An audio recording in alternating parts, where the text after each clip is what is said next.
चलिए चलते हैं सृष्टि की शुरुआत में, उस सुबह जब ब्रह्मांड एकदम नया था।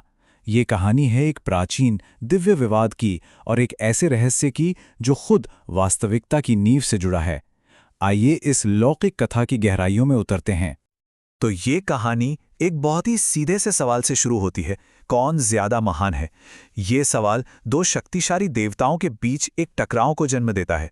लेकिन ये साधारण सा दिखने वाला विवाद एक ऐसे सच को सामने लाता है जो ब्रह्मांड के बारे में हमारी समझ को ही बदल कर रख देता है। तो कहानी शुरू होती है सृष्टि के बिल्कुल शुरुआत में, जहां दो महान शक्तियां आमने सामने आती हैं, ब्रह्मा यानी सृष्टिकर्ता और विष्णु यानी संरक्षक। और बस यहीं से एक दिव्य टकराव की भूमिका तैयार हो जाती है। दोनों ही देवताओं ने अपनी अपनी लौकिक भूमिका का बखान किया। एक ने ब्रह्मांड को बनाया तो दूसरे ने उसे संभाला। लेकिन जो बात एक हेल्दी कंपटीशन की तरह शुरू हुई, वो जल्द ही एक ईगो की लड़ाई बन गई, जिसने ब्रह्मांड के संतुलन को ही खतरे में डाल दिया। और फिर ये विवाद बढ़ता ही चला गया। उनके शब्दों में तूफानों जैसी शक्ति थी। दोनों को ही यकीन था कि वही श्रेष्ठ हैं, और अनजाने में वो ब्रह्मांड को विनाश की कगार पर धकेल रहे थे।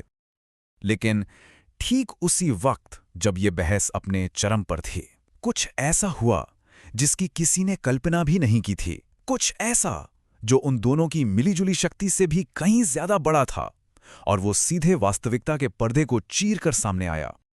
अचानक उन दोनों के बीच एक अंतहीन दहकता हुआ प्रकाश का स्तंभ प्रकट हुआ।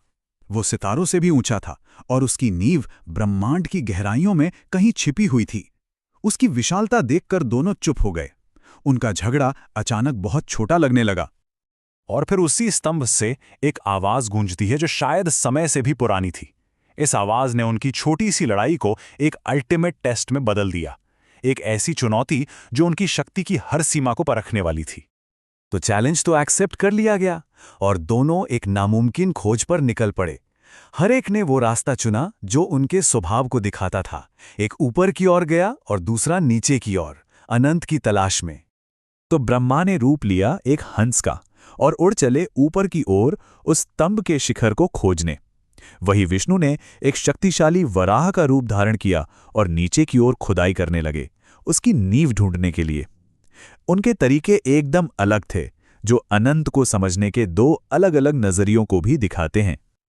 अब कई युग बीत गए, दोनों अपनी अपनी यात्रा से लौटे और इस अनुभव ने उन्हें बदल दिया था। लेकिन असली परीक्षा उनकी ताकत की नहीं, बल्कि उनके चरित्र की थी। अब फैसले की घड़ी आ चुकी थी। विष्णु, जो ब्रह्मांड की अथाह गहराइयों से लौटे थे, उन्होंने बहुत ही विनम्रता से अपनी हार मान ली। उन्होंने स्वीकार किया कि वो स्तंभ सच में अनंत है, उनकी समझ से बिल्कुल परे।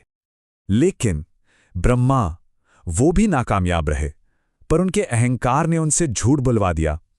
उन्होंने एक केतकी का फूल सबूत के तौर पे पेश किया और एक ऐसा झूठ बोला जो पूरे ब्रह्मांड में गूंज उठा कि उन्होंने शिखर को पा लिया है।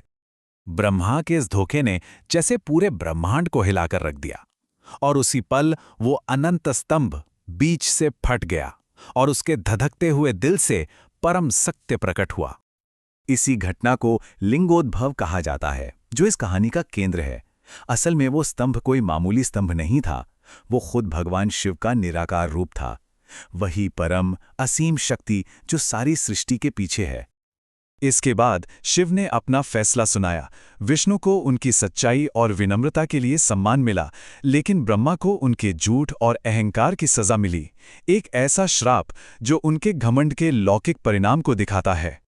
तो आखिर इस पूरी कहानी का सार क्या है? ये एक बहुत ही सीधी सी बात सिखाती है, अहंकार पर विनम्रता की जीत और झूठ पर सच्चाई की ताकत के बारे में। ये हमें याद दिलाती है कि सच्ची महानता ताकत दिखाने में नहीं, बल्कि अनंत के सामने अपनी सीमाओं को स्वीकार करने में है। और आखिर में ये कहानी हमारे लिए एक गहरा सवाल छोड़ जाती है। ज्ञान की अपनी अपनी खोज में क्या हम अनंत को जीतने की कोशिश करते हैं जैसा ब्रह्मा ने किया, या फिर विष्णु की तरह विनम्रता से उसके रहस्य को अपना लेते हैं? चुनाव हमेशा की तरह हमारा अपना है।